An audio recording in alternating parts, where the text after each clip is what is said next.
Hi everyone, so a lot of people asked for a tutorial on how to make these custom holographic trading cards. Forgive my New Zealand accent, by the way, if I'm a little difficult to understand. What you're going to need is some glossy 300 GSM backing card.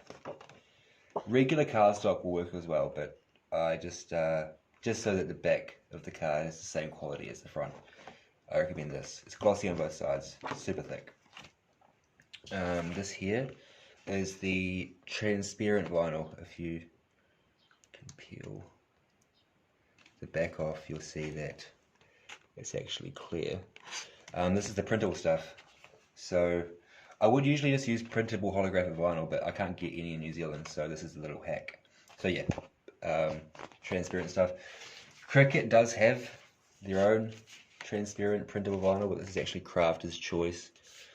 One thing about this stuff is that it's no good for stickers. It's not waterproof at all, but for something like this, cards, which we're then laminating, it's fine.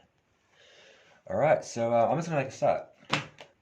Now I use a Canon pigment printer, but not everyone has those. They're really expensive, so I figured I'll just use the regular old Canon all-in-one home printer so you guys can see just how easy it is. I've put my glossy cardstock in the back, and I've just brought up a brushed metal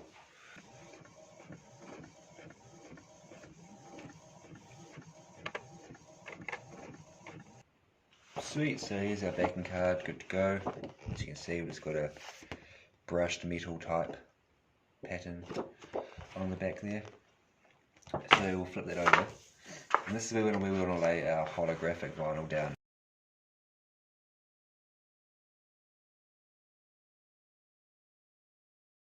Here you have it. So we've got our backing card with our Cricut holographic vinyl on the top.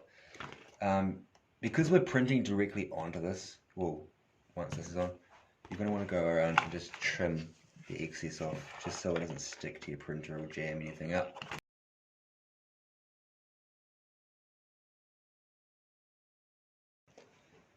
So next up is to put our printable transparent vinyl on top of our holographic. This printable transparent vinyl is the letter size that America has to deal with. So just leave a little gap at the top and bottom, because we don't need the entire sheet. Obviously Print and Cut does our box. There's a big gap around the outside, which is also why I've left this border here. There's no point wasting all that ink when you're just going to be cutting up, well, 40% of the card anyway. You're probably wondering why I haven't cut this into strips like the holographic stuff. It's a lot more forgiving. The holographic vinyl just bunches and wrinkles really easily. So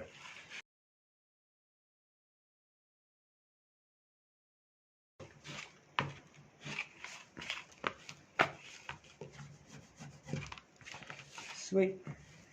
Same thing. Trim off the excess so it doesn't jam your printer up. So as you can see, I have in Design Space the cards which were designed and made in Procreate, and then I've taken the one card, put it in Canva, and then got this layout here. So instead of stressing Design Space out with 8 individual cards, this here is just 2 pieces. This isn't flattened, that's how it was imported to Design Space. So now we'll hit make it.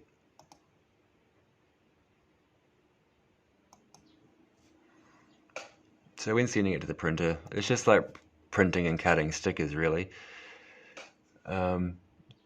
This transparent printable vinyl does have a really glossy sheen, so you're going to want to make sure you go into your system dialog, go to your preferences. Not only, this is for us in New Zealand, we've got to change our printer paper size to A4.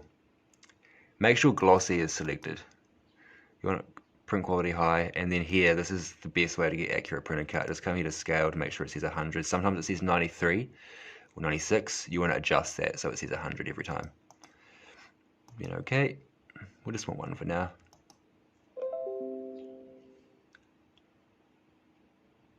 And print. This is, we've got 3 layers to this already, so you're going to want to make sure you guide it in. It's super cooled.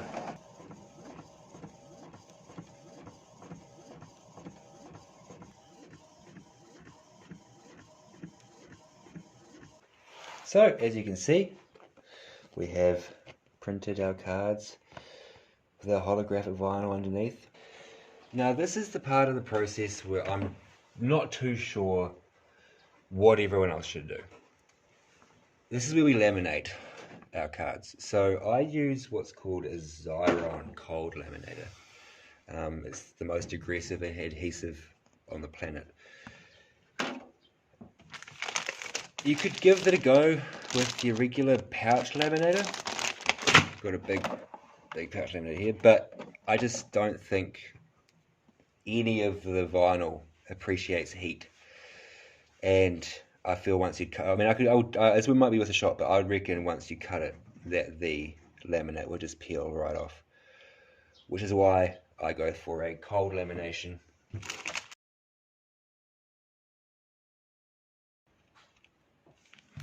So we've now got it laminated.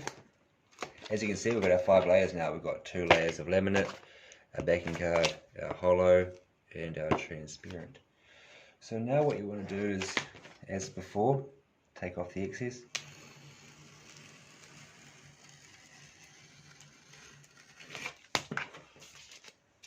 And also another downside to laminating is that your Cricut mat is not going to want to stick this thing down.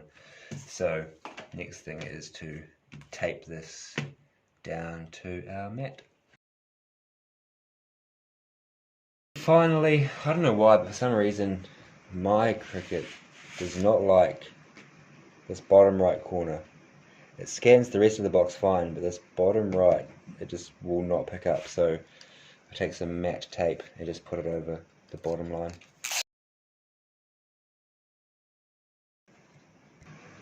So this is where I'll just turn that a bit for you. This is where we need to make our own custom material, because we've got 5 layers. The card is super thick, the holographic's pretty thick as well. So it took me a while to figure this out, but a lot of people don't realize you can come down here to material settings and actually adjust and edit the cut pressure for all materials, and you can also add your own material down the bottom. So what I've done is I've gone and made, where is it? Here. Laminated trading cards, 5 layer. So it's 340 cut pressure times 3 with the deep point blade. I've got to remember to take that out because it ruined a bunch of stickers yesterday. I forgot to take it back out. So yeah, make yourself a custom cut profile like this. And now we use laminated trading cards. Apologies if you can't see, it's a little bit dark in here now. It's just because we're printing on transparent, holographic, and laminated. These are all things the Cricut doesn't like to scan. So you need to make the room as dark as possible. And that's why we've also got this matte strip in the bottom to make sure it detects everything.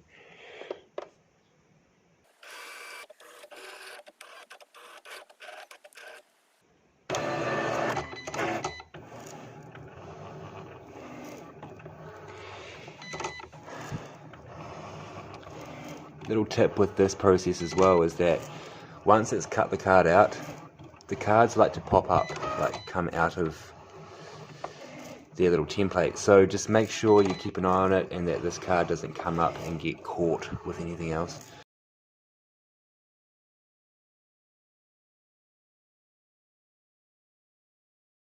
And there you have it. Thanks for bearing with me on this, by the way, guys.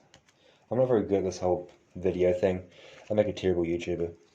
But yeah, as you can see, we've got our holographic cards printed up.